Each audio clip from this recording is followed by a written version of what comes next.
रामकृष्ण हरी मंडळी, तर आपण बघू शकताय पाण्याची पातळी वाढल्यामुळे चंद्रभागेतील जे पुंडलिकाचं मंदिर आहे ते पूर्णपणे पाण्यात खाली असल्यामुळे दर्शनासाठी पुंडलिकाचं इथं बाहेर ठेवलं आणून आपण पहिल्यांदा बघू शकताय. वारीमध्ये जे दर्शनासाठी भाविक येत आहेत त्यांना तिकडे सोडण्याची सोय नसल्यामुळे इथं दर्शन करून भाविक जात आहेत. तर आपल्यासोबत काही आहेत माऊली, त्यांना विचारूया आपण. नमस्कार, रामकृष्ण हरी. रामकृष्ण हरी. कुठनं आलात? आम्ही निमसोडवरनं आलो आहे आणि दिंडीतनं आलो आहे. पहिलीच वारी आहे आमची. पूर्ण दिंडी चालत? पूर्ण दिंडी 8 दिवस 8-9 दिवस चालत आलो आहे. कोणत्या पालखीसोबत आलात? आम्ही कोळेकर महाराजांची बरं. कोळ्यावरून आलेले. कृष्ण कसा होता अनुभव महाराज पहिल्याचा? एकदम भारी, मस्त एकदम.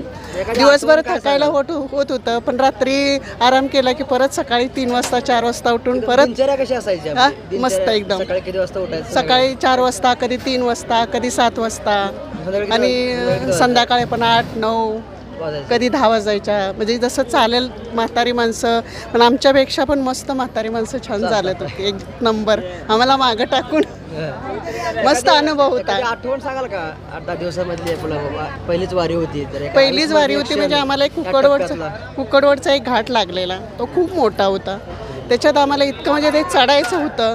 सगळे थकलेले, इतके थकलेले की असे पार सगळे झालेले, खड्यातनं दगड वगैरे असं त्याच्यातून चालत होतो. पण खाली उतरलं परत एकदम फ्रेश वाटलं. आता कालपर्यंत पांडुरंगाला भेटायची आतुरता होती खूप किंवा आस होती. आतुरता, आज खूप. आता निरोप घेऊन निघावं निरोप लागतंय. देऊन काय म्हणजे भावना आहे? इतकं वाईट म्हणजे भरून येते असं की नको. 8 दिवस छान होते.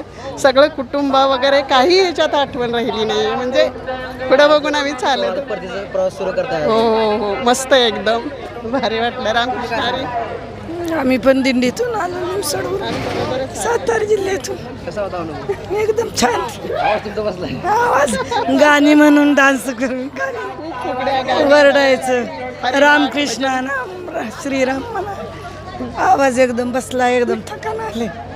छान झालं. रामकृष्ण हरी. रामकृष्ण.